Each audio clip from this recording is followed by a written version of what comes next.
हज़रत ईसा अलैहिस्सलाम और 3 रोटियों का एक खूबसूरत वाक़या। बिस्मिल्लाहिर्रहमानिर्रहीम। अस्सलामु अलैकुम। नाज़रीन ग्रामी, आज से हज़ारों साल पहले सरज़मीन फ़लस्तीन के गिरदो नवा में एक ऐसा वक्त था जब हज़रत ईसा अलैहिस्सलाम लोगों को अल्लाह की तरफ बुलाते थे, हक़ की तालीम देते थे और इंसान को उसके रब से जोड़ने का पैगाम लेकर चलते थे।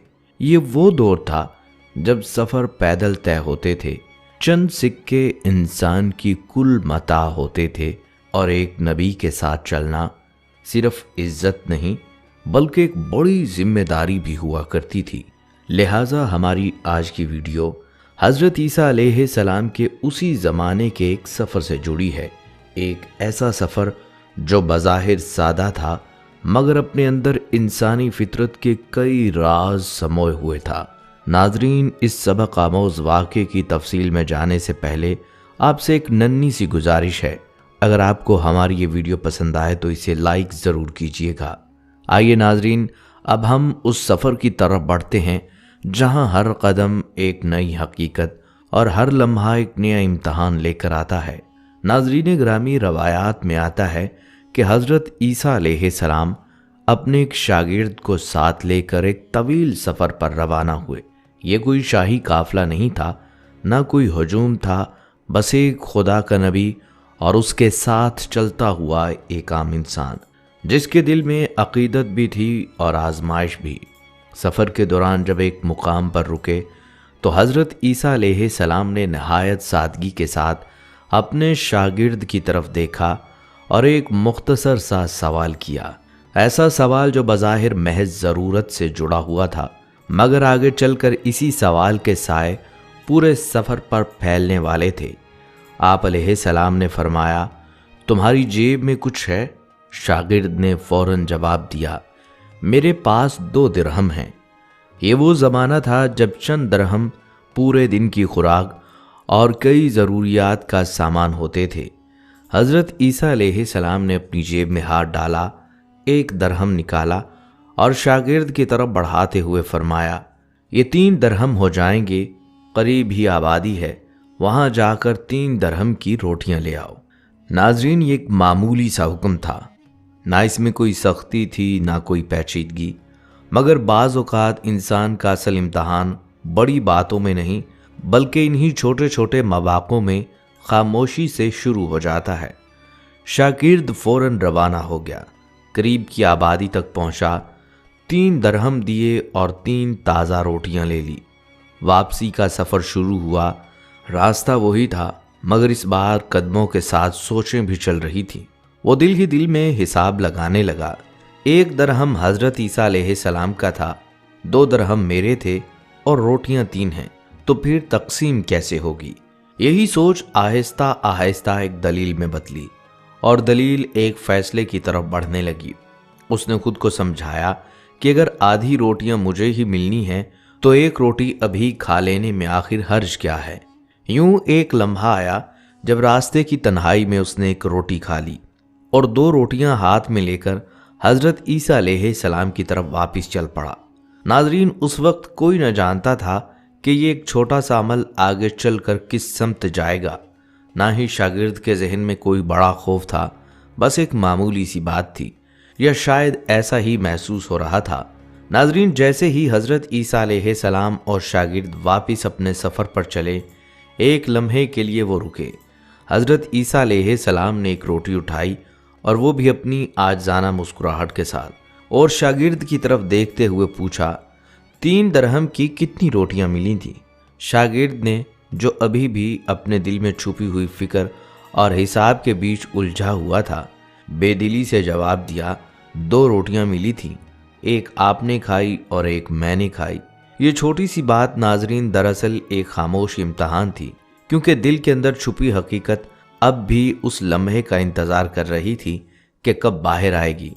फिर वो दोनों रास्ते में बढ़ते गए और सामने एक वादी के किनारे एक वसी दरिया आ गया। शागिर्द हैरान और परेशान होकर बोल उठा, ऐ अल्लाह के नबी, हम इस दरिया को कैसे पार करेंगे? यहाँ तो कोई कश्ती नहीं, ना ही कोई रास्ता है। یہاں ناظرین وہ لمحہ تھا جب ایک عام انسان کے دل میں خوف چھا جاتا ہے اور وہ سمجھنے لگتا ہے کہ سب کچھ رک گیا، لیکن حضرت عیسیٰ علیہ السلام کی شخصیت ایسے لمحوں میں بھی روشنی کی مانند جلوہ گر ہوتی ہے۔ حضرت عیسیٰ علیہ السلام نے نہایت آرام و سکون سے فرمایا، گھبراؤ مت، میں آگے چلوں گا، تم میری ابا کا دامن پکڑ کر میرے پیچھے چلو، اگر اللہ نے چاہا تو ہم دریا پار کر لیں گے۔ اور ناظرین پھر وہ لمحہ آیا جو عقل و منطق کے لیے ناقابل یقین تھا۔ حضرت عیسیٰ علیہ السلام نے قدم دریا میں رکھا، شاگرد نے ان کا دامن تھام لیا اور اللہ کے حکم سے یہ دریا ایسے پار ہو گیا کہ نہ حضرت کے پاؤں گیلے ہوئے نہ شاگرد کے، بلکہ دونوں بغیر کسی رکاوٹ کے ساحل پر پہنچ گئے۔ شاگرد حیرت اور خوف کے ملے جلے احساس کے ساتھ کہنے لگا، میری ہزاروں جانیں آپ پر قربان، آپ جیسا صاحب اعجاز نبی پہلے کبھی مابعوث نہیں ہوا۔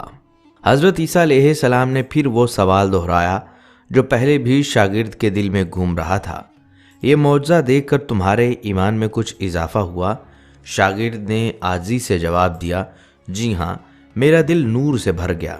لیکن حضرت عیسیٰ علیہ السلام نے جیسے چہرے پر سکون کے ساتھ اس کا دل اور ضمیر پر ایک اور چھوٹا سا امتحان دیا، اگر تمہارا دل نورانی ہو گیا ہے تو مجھے بتاؤ روٹیاں کتنی تھیں؟ شاگرد نے فوراً جواب دیا، حضرت روٹیاں بس 2 ہی تھیں۔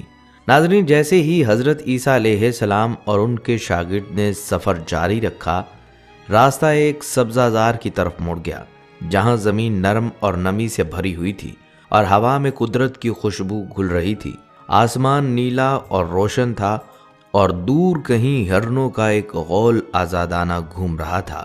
یہ منظر نہ صرف آنکھوں کو خوش کر رہا تھا بلکہ دل میں ایک خاموش حیرت بھی پیدا کر رہا تھا۔ شاگرد کے دل میں خوف اور تجسس کے ملے جلے جذبات جاگ رہے تھے۔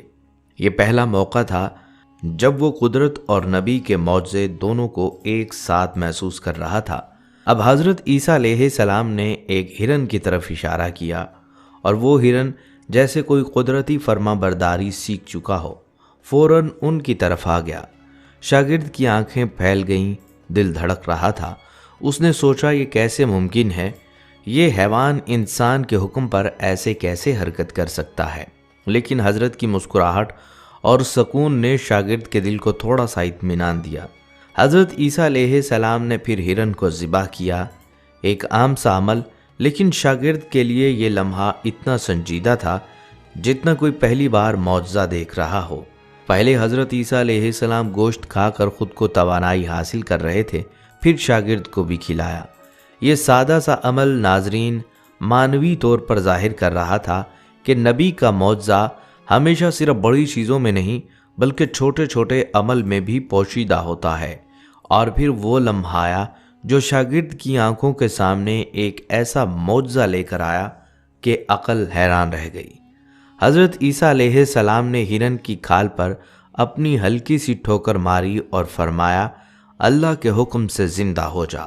ناظرین کیا آپ تصور کر سکتے ہیں وہ ہرن جو بھی چند لمحے پہلے ذبح ہو چکا تھا اب دوبارہ زندہ ہو گیا، چوکڑیاں بھرتا ہوا دوسرے ہرنوں کی طرف دوڑ گیا اور شاگرد کی آنکھوں میں حیرت کے ساتھ ایک نورانی سکون بھی چھا گیا۔ شاگرد نے اپنی زبان سے عاجزی اور حیرت کے ساتھ کہا، اللہ کا شکر ہے جس نے مجھے آپ جیسا نبی اور معلم عطا فرمایا۔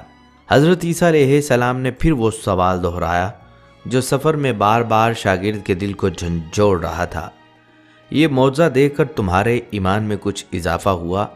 شاگرد نے جھجک اور عاجزی کے ساتھ جواب دیا، اے اللہ کے نبی، میرا ایمان پہلے سے 2 گنا ہو چکا ہے۔ اور حضرت عیسیٰ علیہ السلام نے پھر باریکی سے شاگرد کے دل کو جانچتے ہوئے پوچھا، پھر بتاؤ کہ روٹیاں کتنی تھی؟ شاگرد نے فوراً جواب دیا، حضرت روٹیاں 2 ہی تھیں۔ ناظرین بدبخت شاگرد نے اس سفر میں حضرت عیسیٰ علیہ السلام کے ساتھ قدم قدم پر ایسے معجزے دیکھے کہ عقل بھی حیران ہو جائے اور دل میں خوف اور محبت دونوں اتر آئیں۔ درختوں کے سائے، پانی کی چمک، دریا کے پار ہونے کا اعجاز، ہرن کا ذبح اور دوبارہ زندہ ہونا، یہ سب لمحے ناظرین ایسے تھے جیسے ہر قدم پر دنیا اور قدرت کے راز کھل رہے ہوں۔ मगर जब हजरत ईसा अलैहिस्सलाम ने शागिर्द से वही सवाल पूछा, फिर बताओ कि रोटियां कितनी थीं, तो एक हैरान कुन लम्हा आया। शागिर्द ने फौरन जवाब देने की बजाय झूठ बोल दिया, हजरत रोटियां 2 ही थीं। यहाँ नाजरीन गौर करने की बात है, चंद लम्हे पहले उसने मौजज़ात देखे, अल्लाह के करम को देखा, दिल के अंदर नूर महसूस किया, फिर भी वो अपनी झूठी सी खुदगर्जी या लालच की वजह से सच्चाई छुपा बैठा। ये वो लम्हा है जहाँ इंसानी दिल की आंखें अंधी हो जाती हैं, जहाँ इंसान हकीकत के सामने भी नज़र नहीं आता और छोटे से मौका या आजमाइश में अपने आमाल को छुपाने लगता है। ये एक खामोश तनकीद है उन लोगों के लिए जो हैरत अंगेज़ मवाक़े, इल्म या हिदायत देख कर भी दिल के अंदर छुपी हकीकत और सच्चाई को नहीं अपनाते। शागिर्द के झूठ ने नाजरीन एक और सबक दिया कि इंसानी दिल कभी कभी रोशनी देखकर भी अंधा हो सकता है और इंसान अपनी आंखें हकीकत की तरफ बंद कर लेता है, चाहे हालात कितने ही वाज़ेह क्यों ना हो। ये लम्हा शागिर्द के दिल की उलझन, उसकी इंसानी कमज़ोरी और नबी की हिकमत के सामने छोटी छोटी हरकत हमें ये सब सोचने पर मजबूर करती है कि इंसान कभी कभार सब कुछ देखते हुए भी सच को छुपाने की कोशिश करता है। नाज़रीन, हज़रत ईसा अलैहिस्सलाम और शागिर्द दोनों रास्ते पर चलते जा रहे थे और जैसे ही वो एक पहाड़ी के दामन के करीब पहुंचे, उनकी नज़र एक अजीबो गरीब मंजर पर पड़ी। ज़मीन पर धूप में चमकती हुई 3 सोने की ईंटें पड़ी थीं। ये मंजर नाज़रीन जैसे किस्मत और आजमाइश दोनों को सामने लाया गया हो। हज़रत ईसा अलैहिस्सलाम ने शागिर्द की तरफ देखा और फरमाया, एक ईंट मेरी है, एक ईंट तुम्हारी है और तीसरी ईंट उस शख्स की है जिसने तीसरी रोटी खाई। ये सुनते ही शागिर्द के दिल में अचानक शर्मिंदगी और खौफ जाग उठा। वो शर्मिंदगी में सर झुकाए बोला, हज़रत तीसरी रोटी मैंने ही खाई थी। नाजरीन, शागिर्द के दिल का तजाद और लालच वाज़े हो गया। एक तरफ ईमान और मोहब्बत, दूसरी तरफ अपनी छोटी सी ख्वाहिश और लालच जो अभी तक छुपी हुई थी, अब मंजरे आम पर आ गई। हज़रत ईसा अलैहिस्सलाम ने वो शागिर्द छोड़ दिया और फरमाया, तीनों ईंटें तुम ले जाओ। ये अमल नाजरीन इंसानी फितरत और नबी की हिकमत को जाहिर करता है। वो लालच को बुरा कहने की बजाय शागिर्द को अपने आमाल का जिम्मेदार खुद बनाने का मौका दे रहे थे। नाजरीन, वो लालची शागिर्द सोने की ईंटों के पास बैठा गहरी सोच में डूबा हुआ था कि इन ईंटों को अकेला कैसे उठाकर ले जाए। दिल में खुशी भी थी, खौफ भी और एक अजीब सी बेचैनी भी। उसी लम्हे कुदरत का एक और मंजर उसके सामने आया। रास्ते से 3 डाकू गुजरे। उनकी नज़रें जब उन चमकती हुई सोने की ईंटों पर पड़ीं तो उनके कदम वहीं रुक गए। उन्होंने देखा कि एक शख्स अकेला बैठा है और उसके पास सोने की 3 ईंटें पड़ी हैं। लालच फौरन उनके दिलों में भी जाग उठा। उन्होंने शागिर्द को कत्ल कर दिया और आपस में कहने लगे, ईंटें 3 हैं, हम भी 3 हैं, लिहाजा हर शख्स के हिस्से में एक एक ईंट आएगी। लेकिन इत्तफाक ये था कि वो तीनों भूखे थे। चुनाचा उन्होंने आपस में मशवरा किया कि पहले कुछ खाने का इंतज़ाम किया जाए। उन्होंने एक साथी को पैसे दिए और कहा, करीब ही आबादी है, तुम वहाँ से रोटियाँ ले आओ, फिर हम अपना अपना हिस्सा उठा लेंगे। वो तीसरा साथी रोटियां लेने के लिए रवाना हुआ। लेकिन नाजरीन, यहाँ फिर इंसानी दिल की गहराइयों से लालच ने सर उठाया। वो रास्ते भर सोचता रहा, अगर रोटियों में मैं जहर मिला दूं तो मेरे दोनों साथी मर जाएंगे और तीनों सोने की ईंटें सिर्फ मेरी हो जाएंगी। चुनाचा उसने रोटियों में जहर मिला दिया और खुशी खुशी वापस पलटा, दिल में दौलत के ख्वाब लिए हुए। उधर उसके पीछे वो दोनों डाकू भी खामोश न बैठे थे। उन्होंने भी आपस में सरगोशी की, अगर हम अपने उस साथी को कत्ल कर दें तो फिर तीनों ईंटों की बजाय हर एक को 1.5 ईंट मिलेगी। यूं तीनों तरफ साजिश मुकम्मल हो चुकी थी और तीनों एक दूसरे के खून के प्यासे हो चुके थे। जब वो तीसरा साथी जहर आलूद रोटियां लेकर वापस पहुंचा तो उसके दोनों साथियों ने मंसूबे के मुताबिक उस पर हमला किया और उसे कत्ल कर दिया। कत्ल के बाद वो मुतमईन होकर बैठ गए। یہ سوچتے ہوئے کہ اب خطرہ ختم ہو چکا ہے انہوں نے روٹیاں کھا لی، لیکن وہ نہیں جانتے تھے کہ انہی روٹیوں میں زہر ملا ہوا ہے۔ چند ہی لمحوں میں وہ دونوں بھی زہر کے اثر سے دم توڑ گئے۔ یوں ناظرین سونے کی 3 اینٹیں وہیں کی وہیں پڑی رہ گئیں اور 4 لاشیں زمین پر بکھری ہوئی تھیں۔ کچھ دیر بعد حضرت عیسیٰ علیہ السلام اسی راستے سے واپس گزرے۔ آپ نے دیکھا کہ اینٹیں جوں کی توں پڑی ہیں اور ان کے آس پاس لاشوں کا ہولناک منظر ہے۔ حضرت عیسیٰ علیہ السلام نے گہری ٹھنڈی سانس بھری اور نہایت درد بھرے لہجے میں فرمایا، دنیا اپنے چاہنے والوں کے ساتھ ایسا ہی سلوک کرتی ہے۔ ناظرین گرامی، اسی طرح کا ایک مشہور واقعہ ابو فضل ربیع کے والد سے مروی ہے۔ ایک مرتبہ خلیفہ منصور نے منبر پر چڑھ کر خطبہ دینا شروع کیا، لوگوں کو بری باتوں سے باز رہنے اور اعمال صالحہ کی ترغیب دلائی۔ خطبہ دیتے ہوئے اس کی آواز بھرائی، پھر زور زور سے رونے لگا۔ اسی دوران مجمع میں سے ایک شخص کھڑا ہوا اور بڑے جرأت مندانہ انداز میں گرج کر کہا، اے نصیحت کرنے والے، ایسی باتوں کی نصیحت کر جن پر تو خود بھی عمل کرے، اور ایسی باتوں سے لوگوں کو منع کر جن سے تو خود بھی بچتا ہے۔ سب سے پہلے انسان کو اپنی اصلاح کرنی چاہیے، پھر دوسروں کو نصیحت کرنی چاہیے، لہٰذا پہلے تو اپنی اصلاح کر، پھر دوسروں کو نصیحت کرنا۔ بھرے مجمع میں خلیفہ منصور اس شخص کی یہ گفتگو سن کر خاموش ہو گیا۔ کچھ دیر بعد اپنے مشیر خاص سے کہا، اس شخص کو یہاں سے لے جاؤ۔ چنانچہ اس شخص کو وہاں سے دور لے جایا گیا۔ خلیفہ منصور نے دوبارہ خطبہ شروع کیا، پھر نماز پڑھی اور اپنے محل کی طرف آیا اور اپنے مشیر خاص کو بلا کر پوچھا، وہ شخص کہاں ہے؟ عرض کی، اس کو قید میں ڈال دیا گیا ہے۔ خلیفہ منصور نے کہا، اسے ڈھیل دو، اس کے ساتھ نرمی سے پیش آؤ، پھر اسے مال و دولت کا لالچ دو۔ اگر وہ ان تمام باتوں سے اعراض کرے اور مال و دولت کی طرف توجہ نہ دے تو وہ شخص مخلص ہے اور اس نے اصلاح کی نیت سے مجھے دوران خطبہ ٹوکا ہوگا اور وہ میری بھلائی کا خواہاں ہوگا۔ اگر مال و دولت کی طرف راغب ہو اور دنیاوی نعمتیں دیکھ کر خوش ہو جائے تو پھر وہ اپنی اس دعوت میں مخلص نہیں، بلکہ اس کا بھرے دربار میں خلیفہ کو ڈانٹنا اس بات کی دلالت کرتا ہے کہ اس دعوت کے ذریعے وہ اپنا رعب جمانا چاہتا ہے۔ وہ دنیاوی مال کا حریص ہے اور خلفاء پر طعن و تشنیع کرنا اس کی عادت ہے۔ اگر ایسی بات ہے تو میں اسے دردناک سزا دوں گا، جاؤ اور جا کر اسے آزماؤ۔ پس مشیر چلا گیا اور اس شخص کو اپنے گھر ناشتے کی دعوت دی۔ انواع و اقسام کے کھانے چنے گئے، خوب پرتکلف دعوت کا اہتمام کیا گیا۔ جب وہ شخص وہاں پہنچا تو مشیر نے اس سے پوچھا، تجھے کس چیز نے اس بات پر ابھارا کہ تو بھرے دربار میں خلیفہ کو سرزنش کرے اور لوگوں کے سامنے اسے اتنے سخت کلمات سے نصیحت کرے؟ تو اس نے کہا، یہ مجھ پر اللہ کی جانب سے حق تھا جسے میں نے ادا کیا، پس میں نے جو کیا درست کیا۔ یہ سن کر مشیر نے کہا، آؤ، ہم نے تمہارے لیے دعوت کا اہتمام کیا ہے، ہماری دعوت قبول کرو اور ہمارے ساتھ کھانا کھاؤ۔ یہ کہنے لگا، مجھے تمہاری دعوت کی کوئی حاجت نہیں۔ مشیر بولا، اگر تمہاری نیت اچھی ہے تو ہماری دعوت قبول کرنے میں کیا حرج ہے؟ آؤ، دیکھو تمہارے سامنے انواع و اقسام کے کھانے موجود ہیں۔ جب اس شخص نے طرح طرح کے کھانے دیکھے تو اس سے رہا نہ گیا اور اس نے خوب سیر ہو کر کھانا کھایا۔ پھر مشیر نے اسے واپس بھیج دیا۔ کچھ دنوں بعد دوبارہ مشیر نے اسے اپنے پاس بلایا اور کہا، اے شخص، خلیفہ تمہارے معاملے کو بھول چکا ہے اور تم ابھی تک قید میں ہو۔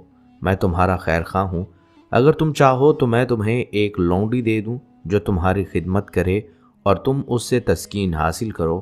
اس پر وہ شخص لالچ میں آ گیا اور کہنے لگا، اگر ایسا ہو جائے تو آپ کی مہربانی ہوگی۔ چنانچہ اس کو لونڈی بھی دے دی گئی اور اسے اچھا کھانا بھی دیا جانے لگا۔ کچھ دن بعد مشیر نے اس سے کہا، اگر تم چاہو تو میں خلیفہ کی بارگاہ میں عرض کروں کہ وہ تمہارے لیے اور تمہارے گھر والوں کے لیے کچھ روزمرہ کے خرچ کا بندوبست کر دے۔ تو وہ لالچی شخص کہنے لگا، یہ تو آپ کا بڑا احسان ہوگا۔ چنانچہ اس کے لیے اور اس کے گھر والوں کے لیے روزمرہ کے خرچ کا انتظام کر دیا گیا۔ دن گزرتے رہے۔ ایک دن مشیر اس شخص کے پاس آیا اور کہا، اے شخص، میں تمہارا خیر خواہ ہوں، اگر تم چاہو تو ایک ایسی راہ تمہیں بتاتا ہوں جس کے ذریعے تم خلیفہ کا قرب حاصل کر سکتے ہو۔ اس شخص نے بےتاب ہو کر کہا، جلدی بتاؤ، وہ کون سا طریقہ ہے جس کے ذریعے مجھے دربار شاہی میں کوئی مقام مل جائے और मैं खलीफा का मुकर्रब बन जाऊं। मुशीर ने कहा, मैं तुम्हें मुहतसिब मुकर्रर करता हूं। तुम जहां भी खिलाफ शरअ काम होता देखो उसे बंद कर दो। जहां कहीं जुल्म हो रहा हो जालिमों को सजा दो। आज से तुम भी सरकारी ओहदेदारों में शामिल हो जाओ और अपना काम संभालो। लोगों को नाजायज़ उमूर से रोको और अच्छी बातों का हुक्म दो। ये सुनकर उस लालची शख्स की खुशी की इंतहा न रही। इसी तरह उसका तकरीबन 1 महीना गुजर गया। मुशीर खलीफा मंसूर के पास आया और उससे कहा, हुजूर, मैंने उस शख्स को खूब आजमा लिया है। जब उसे खाने की दावत दी गई तो उसने कबूल कर ली। मालो दौलत के लालच में भी बुरी तरह फंस गया। फिर उसे सरकारी ओहदे की पेशकश की तो उसने बखुशी कबूल कर ली और अब बड़े सुकून से वो अपनी ज़िंदगी बसर कर रहा है। अगर आप पसंद फरमाएं तो उसे आपके दरबार में हाजिर करूं। अब उसकी ये हालत है कि वो खूब ऐशो इशरत की ज़िंदगी गुजार रहा है। लोगों को तो बुरी बातों से मना करता है लेकिन खुद बुराइयों में मुब्तला है। खलीफा मंसूर ने कहा, जाओ और उसे हमारे दरबार में हाजिर करो। मुशीर फ़ौरन उस शख्स के पास पहुंचा और कहा, मैंने खलीफा को बता दिया है कि तुम अब उसके सरकारी ओहदेदारों में शामिल हो और तुम्हारे ज़िम्मे ये काम है कि बुरी बातों से लोगों को मना करो, जालिमों को जुल्म से रोको और अच्छी बातें करो। अब खलीफा तुमसे मुलाकात करना चाहता है। तुम उसके दरबार में हाजिर हो जाओ। जैसा लिबास तुम कहोगे तुम्हें मुहैया कर दिया जाएगा। ये सुनकर वो शख्स बहुत खुश हुआ कि आज तो खलीफा ने मेरी महराज करा दी। चुनाचा उसने एक बेहतरीन जुब्बा पहना, खंजर लिया, गले में तलवार लटकाई और बड़ी मगरूराना चाल चलते हुए दरबार की तरफ रवाना हुआ। उसके बाल इतने बड़े थे कि कंधों से भी नीचे आ रहे थे। वो खुशी खुशी दरबार में पहुंचा और जाकर बड़े अदब से खलीफा मंसूर को सलाम किया। खलीफा ने जवाब दिया और कहा, क्या तू वही शख्स है जिसने उमरा, वुज़रा और अवाम के भरे मजमे में मुझे सरजनिश की थी और बड़े सख्त कलिमात के साथ मुझे नसीहत की थी? उसने कहा, हाँ, मैं वही शख्स हूँ। ये सुनकर खलीफा ने कहा, फिर अब तुझे क्या हो गया है? अब तो तू खुद ऐसी हालत में है कि तुझे सख्त सज़ा दी जाए। उस दिन तुम्हें कैसे जुर्रत हुई कि तुमने भरे दरबार में मुझे रुसवा किया और अब तुम्हारी ये हालत है कि मेरे सामने झुक रहे हो। उस वक्त क्या था और अब क्या है? तो वो लालची शख्स कहने लगा, ऐ मेहरबान खलीफा, उस वाक़े के बाद मैंने बहुत गौर व फिक्र किया। मुझे अपनी गलती का एहसास हुआ कि मुझे ऐसा नहीं करना चाहिए था। उस वक्त मैंने वाकई गलती की थी। आप मुझे माफ़ फरमा दें। आप हक़ पर थे और मैंने आप पर बेजा तनकीद की थी। आपकी हाँ में हाँ मिलाना ही बेहतर था। ये सुनकर खलीफा मंसूर ने कहा, ऐ शख्स, तुझ पर अफसोस है। तू अपने मौक़िफ़ से फिर गया। हालांकि तूने बिल्कुल हक़ की बात कही थी, लेकिन तू अपनी नीयत में मुखलिस ना था। तेरा गुस्सा अल्लाह की रज़ा की खातिर न था। जब तूने मुझे रुसवा किया तो मैं ये समझा कि तेरा ग़ज़ब व गुस्सा अल्लाह की खातिर है, इसलिए मैंने तुझे उस वक्त कोई सज़ा ना दी और तेरे मामले में तवक्कुफ़ कर गया। लेकिन अब मुझ पर यह बात ज़ाहिर हो गई है कि तेरा ग़ज़ब व गुस्सा दुनिया हासिल करने के लिए था और तू अपनी नेकी की दावत में मुखलिस ना था। रज़ाए इलाही तेरा मकसूद ना था, बल्कि तू हुब्बे दुनिया और दुनियावी दौलत का तालिब था। अब मैं तुझे ऐसी दर्दनाक सज़ा दूंगा कि आइंदा किसी को इस बात की जुर्रत ना होगी कि बादशाहों के दरबार में उनकी बेइज्जती करे और जिस तरह चाहे उन्हें डांट दे। खुदा की कसम, मैं तुझे इबरत का निशान बना दूंगा ताकि लोग तुझसे इबरत पकड़ें। ये कहकर खलीफा मंसूर ने जल्लाद को हुक्म दिया कि इस दुनियादार का सर कलम कर दिया जाए। जल्लाद आगे बढ़ा और भरे दरबार में उसकी गर्दन उड़ा दी गई। मौजूद ख़वातीनो हजरात, दौलत की हिरस इंसानों में ऐसी तकसीम पैदा कर देती है कि भाई भाई का जानी दुश्मन बन जाता है। अगर किसी को अल्लाह कुछ अता कर दे तो सब उसकी खोज में लग पड़ते हैं कि ये माल उसके पास से कहाँ आया है और उसे बर्बाद करने की तमाम हदें पार कर ली जाती हैं। यहाँ तक कि जो रिश्ते उसे इंतहाई महबूब होते हैं उनको अपने जाल में फांस कर तबाही और बर्बादी का सामान इकट्ठा किया जाता है। रिश्ते नातों में ऐसे तमाशे लगाए जाते हैं कि जिंदा शख्स सब रिश्तेदारों के साथ 2 वक्त की रोटी से आजिज होता है, मगर उसके मरने के बाद दौलतमंद रिश्तेदार अपना शिमला ऊंचा दिखाने के लिए उसके नाम पर अनवाउ इक़साम के खाने तकसीम करते हैं। उसके नाम पर लोगों को हज उम्रा करवाने में सुकून महसूस करते हैं। हालांकि मरने वाले की बीवी और बच्चे उसके सामने قسم پرسی کی زندگی گزار رہے ہوتے ہیں۔ خواتین و حضرات، ہماری دعا ہے کہ اللہ تعالی ہماری نسلوں کو لالچ اور حرص سے بچائے اور ہم سب کو ہر طرح کی جسمانی اور روحانی بیماریوں سے محفوظ فرمائے۔ آمین یا رب العالمین۔